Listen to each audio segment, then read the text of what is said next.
I let you choose the books that I'm gonna read, so let's see what I thought about them. Hello friends, I'm Nire, welcome to my channel, and for today's video, I'm gonna be reading your favorite books. Over on TikTok, I asked you guys to give me book recommendations of your 6-star reads and your God tier reads, so books that you just absolutely adore, books that you cannot stop thinking about, ones that consume your soul and you just want to recommend over and over again because you need everybody to read. Those are the kind of books that I asked you guys to recommend me, and I'm so happy because you guys left so many comments and so many suggestions, and so now I'm gonna read them. Specifically in this video, we're gonna be reading 4 of those book suggestions because you guys give me so many, I cannot read them in 1 month. So if you like this video idea, let me know because I have so many more suggestions that I can go through, so I could definitely make more videos reading your favorite books if you guys would like me to do so. But like I said, for today's video, we're going to be focusing on 4 of your suggestions. So the books that we're going to be reading today are Giovanni's Room by James Baldwin, Don't Let the Forest In by C.G. Drews, The Nightingale by Kristen Hanna. This is a book that kind of scares me, I'm not gonna lie, because I know that it's very sad, but also it is a historical fiction and I don't usually read a lot of historical fiction, so we'll see what I think about it. But this book specifically was recommended over and over again, so I just had to pick it. And then finally we have The River Has Roots by Amal Mortal. This book is something that I just don't know anything about, so it was not part of my TBR. I found out about it through your suggestions. I just know that this is a novella and that's pretty much all that I know about it, so hopefully I enjoyed this. So yeah, that is a TBR for this video. I am really excited for it. I think that I'm gonna start with Don't Let the Forest In by C.G. Drews because I've been really curious about this book for a bit, so I think that that's what we're gonna be starting with today.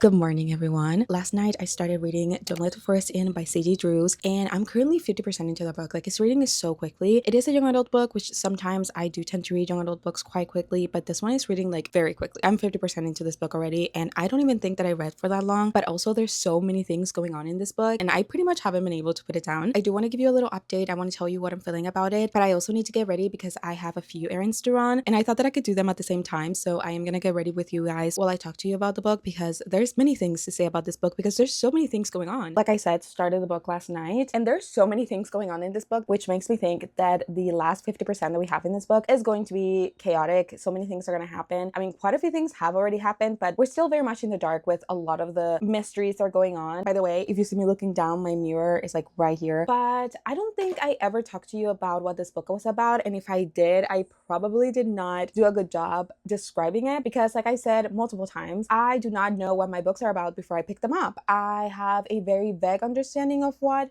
the plot is, but I never really know exactly what I'm getting into when I pick up a book. So this book is basically about 2 high school students. Specifically, they are in boarding school. One of them is a writer. I believe his name is Andrew, and he loves to write stories about like very grim and dark fairy tales. And Thomas is an illustrator, he's an artist, and he likes to illustrate the monsters that Andrew writes about. And so that's how they strike a relationship because they're both very interested in that kind of, you know, type of art. By the way, I am so sorry if you hear any background noise. My neighbors are doing some sort of yard work right now, so I apologize if you can hear anything. But the book starts at the beginning of senior year. They get to the boarding school. Our main character, Andrew, and his twin sister, Dove, arrive at the boarding school after summer break, and Andrew is immediately looking for Thomas everywhere. And when Andrew actually finds Thomas, very quiet, he's very distant, and Andrew's just like very confused about this because they're very close friends. His twin sister Dove, Thomas, and Andrew, they're all kind of like a trio, so the way that Thomas is acting is definitely very weird to Andrew, and he wants to find out why he's acting that way. And so one day Thomas is going into the forest that is next to the boarding school, which they're not supposed to go into, and then Andrew follows him because he just wants to, you know,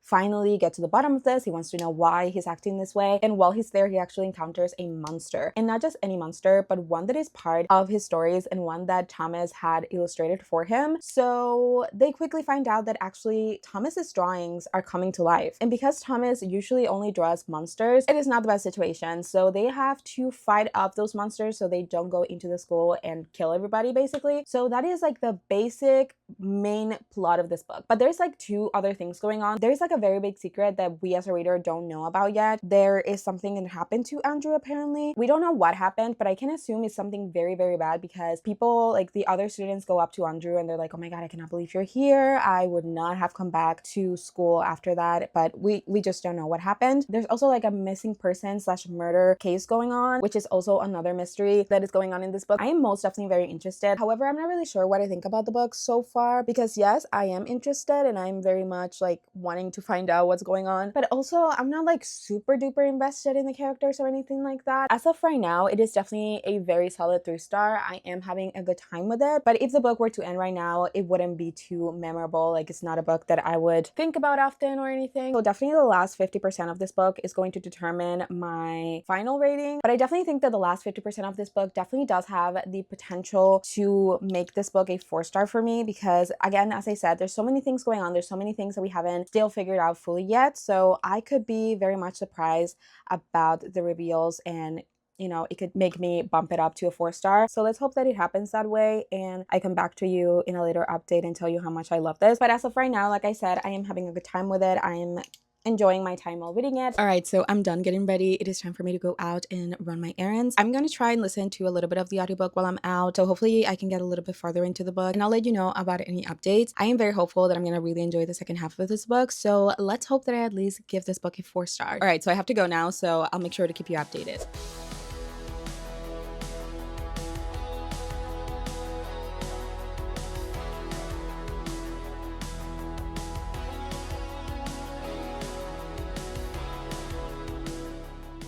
I'm currently 74% into this book, and I'm not having a great time. As of right now, I'm just really indifferent about the main characters. And like I said, I'm 74% in, and so far the main 2 to 3 conflicts that I talked to you about earlier are just not being talked about, and they're just continuing to be not resolved, and we're not seeing any plot developments on those areas. As of right now, the horror aspect have been put on the back burner. So far, we're just following 2 high school kids in a complicated relationship, and I just didn't think this was going to be the main plot of the book. So far I'm just a little bit uninterested in the book. And like I said in my previous update, I was thinking of giving this book a 3-star, but so far I might even have bumped it down to a 2-star. We do have a little bit left of the book, so hopefully now it's when things are going to start getting a little bit more exciting, and that is definitely going to be determining whether I give it a 2-star or I keep it as a 3-star, because I don't see this book being any higher than a 3-star so far. So we'll see. I'm about to finish it. I feel like I have an hour left of the book, so I'm going to sit down right now. I'm going to finish it, and we'll see what I think about it then.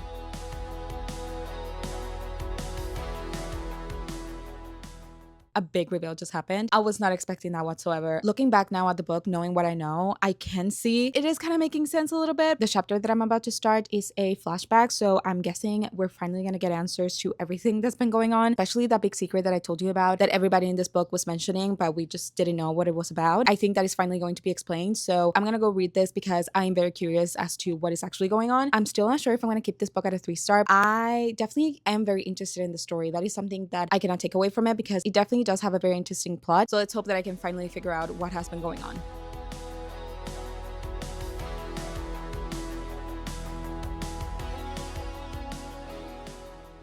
All right, so I just finished the book, and unfortunately, I think that it will stay at a 2-star for me. I have to say this book does have really beautiful prose and writing, but apart from that, there really wasn't anything else from this book that I enjoyed as much. Also, I didn't really love the characters. They were very typical YA book characters, and I just don't think that I'm the target audience for those types of characters. I did find that a lot of the horror and mystery aspects of this book did get pushed to the side a lot to amplify the main character's relationship, which I, again, did not love, because I wasn't really too invested in the characters, and so I wasn't too invested in their relationship. Was I surprised by the ending? Was I surprised by the reveals? Technically, yes, I did not see them coming, but at the same time, there weren't anything too mind-blowing. So again, this just wasn't for me, and I just really did not like it, so I'm gonna give it a 2-star rating.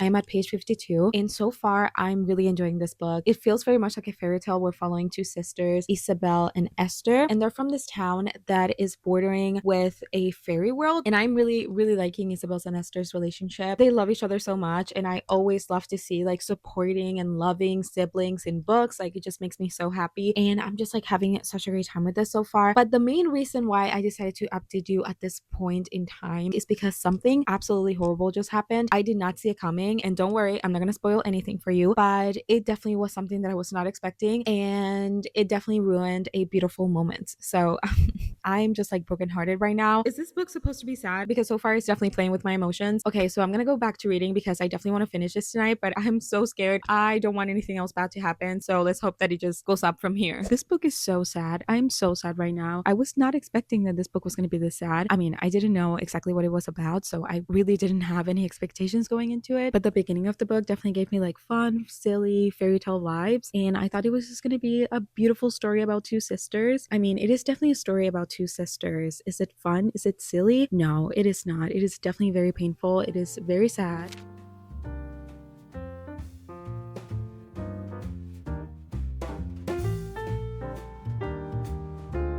All right, guys, I just finished the book and I loved it so much. I did not think that I was going to enjoy an 100-page novella this much. I was over here thinking that no matter how much I enjoyed it, I was going to give it a 3-star because it was a novella. So how good could it really be? You know, it really doesn't have enough pages to develop a full story. But oh my God, this book was so good. And by the way, I'm wearing my little like hoodie thingy, like a long hoodie, and I am loving it so far, especially for the very cold days and nights that we're having here in Puerto Rico lately. But yeah, back to the book. I am debating on giving this book a 5 stars, and I might just do it. It was so incredibly written and developed, and I loved every second of it. I will warn you though, it was very sad. It's very heavy. I was very much in my feelings at the end of this book, but this was incredible. I highly recommend this. I was definitely not expecting a novella to make me feel this way. I absolutely loved the sibling dynamic that we see here. I loved Isabel and Esther's relationship so freaking much. They were just so loving and so caring with each other, and I just love that. I love seeing this type of sibling dynamics where they just absolutely love each other. The sisters' love for each other was just the core of this book. It just was intertwined in everything that happened. And also there were heavier moments in this book, things that I didn't want to happen, but it just made the story that much emotionally impactful. The ending absolutely killed me. So thank you to the person that recommended this for me because it was so good. So yeah, If the River Has Roots,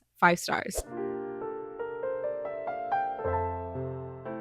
I'm about to start Giovanni's Room by James Baldwin. I am really excited for this one. This is a book that I'm very interested in. I know that this is a well-known and well-loved book. From what I know, this book is about an American man who moves to France, and while he's there, he falls in love with another man, which I think is a bartender, but I'm not 100% sure. But he's actually engaged to a woman, so it is most definitely a very complicated situation. Other than that, I really have no idea what to expect. I really don't know where this book is gonna go with the story. I don't know if it's just like more of like a narrative kind of situation when they're just telling us a story about these people, or if it's more introspective. So I'm not sure where it's gonna go, but I've heard again phenomenal things about this book. I'm really glad that I'm finally getting to it. So thank you to the person who requested this. So I'm gonna get into it and I'll make sure to update you with anything that I'm thinking about it.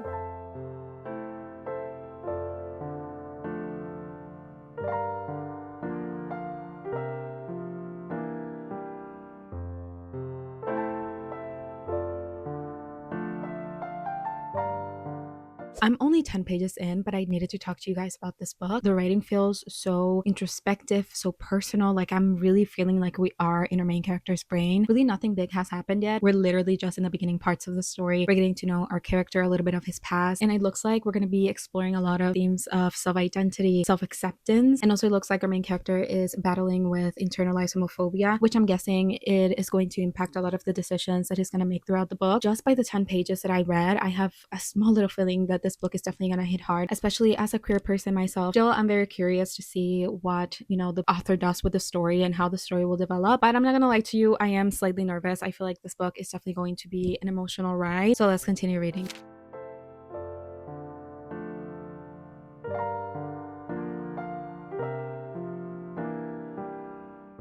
I made it to part 2 of Giovanni's Room, and I have so many complicated feelings about this book. On the one hand, I'm really enjoying the writing. I think that it is very masterful, very poetic, very raw, and I definitely get why it is a classic and why so many people really enjoyed this book. But on the other hand, I'm also feeling very frustrated with it, especially with our main character, David. I am just so frustrated. That's pretty much the only word that I can use to explain what I'm feeling right now. It is just very draining. It is very emotionally draining following him and the decisions that he's making. Also, David as a person is not the best. So there are many things that he says and he internalizes that are very uncomfortable for me. I definitely understand the purpose of those elements and I see how it adds to the story, but it is definitely a very hard thing to read about. So at this moment, I'm definitely battling between those two feelings, but I'm almost done with it. I have like 3 chapters left. So I'm gonna sit down right now. I'm gonna finish it and I'll let you know my final thoughts and what I'm gonna end up reading reading it, because right now, like I said, I just have a lot of conflicting emotions going on and I'm just like not sure what I'm gonna feel about it. This book is just complicated. It really is. There's just so many themes being explored and so many like contradicting situations happening. In one side, you're like very empathetic towards the main character, right? He's feeling things and is going through something that unfortunately many queer people have gone through and experienced. It also makes you angry because his feelings are brought up because of society and the way that it tells us that we have to act a certain way or we have to look a certain way. And because of that, he's definitely battling between being himself, being fully free and happy, but at the same time, he's battling with social expectations and the way that he should act as a man and he should feel like as a man. I definitely feel very empathetic towards his situation, but at the same time, he really isn't the greatest person. In my opinion, he's a very selfish person and he really doesn't care about what the consequences of his actions are and how those things affect other people. He just thinks about how that situation will impact him and how society will see him and will treat him, but he doesn't think about what he's doing to others really. And that makes me frustrated and it makes me have this complicated feelings towards him and the book and the story. He makes me feel angry. It is unsettling. It is uncomfortable. We see a lot of misogynistic conversations and actions. So it definitely makes me uncomfortable. It definitely unsettles me. And it definitely makes it difficult for me to get emotionally attached with the character. But I definitely see why those elements are being introduced and why they are necessary and important to the story. Because if you think about it, those themes are definitely the base of his feelings and his struggles with internalized homophobia and shame. But it doesn't take away that it is very hard to read about. I think that my final rating for this book is going to be a 4 stars because at the end of the day, the story is very real. It is very raw. It definitely makes you feel, whether that being like good or bad emotions. And the topics that it develops are definitely very important and necessary that we talk about them because there is so many underlying things that we could be, discussing about why this character feels that way and why this character is the way that he is. And also the writing was incredible. It was masterful. It was poetic. James Baldwin was definitely able to capture self-conflict in such a powerful and raw way. So I can definitely see why it's considered a classic, especially in queer literature.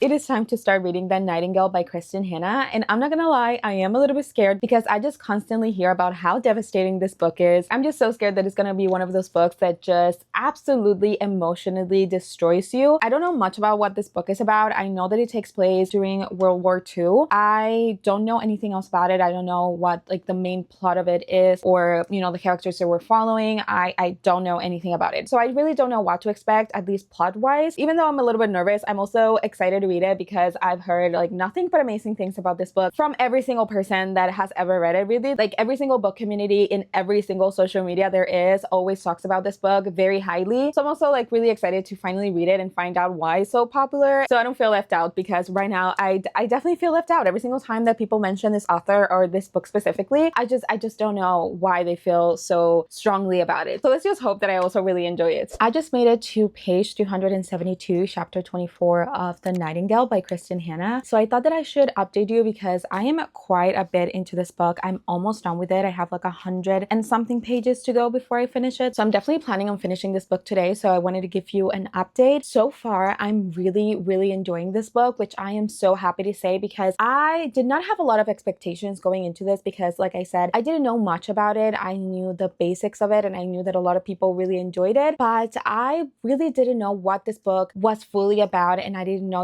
where the story was going to take us or anything like that. So I was very pleasantly surprised when I found myself wanting to continue reading and I was very invested in the story. When I started this book, I didn't give you the best synopsis because I didn't really know much about it. So basically in this one, we're following two sisters. And like I said before, this book takes place during World War I. And we're following these two very different people that have very different lifestyles and very different ways of looking at the world, going through this horrific moment in time. And we're exploring the very different ways that these two sisters are facing the situation. And I find it so very interesting. But I feel like in this one, it's definitely more of a character-driven book. And because of that, it is slower paced. However, I don't mind that like at all because I absolutely love, books where I can fully connect with the characters and understand their motives and who they are. And it's just something that makes me enjoy a book so much more because I also fully connect with the story and what they're going through. It really is an exploration of people, specifically these two sisters that we're following, and just like the different ways that people see the world and react to this kinds of, you know, horrific events. All right, so with that being said, let's go ahead and continue reading this book.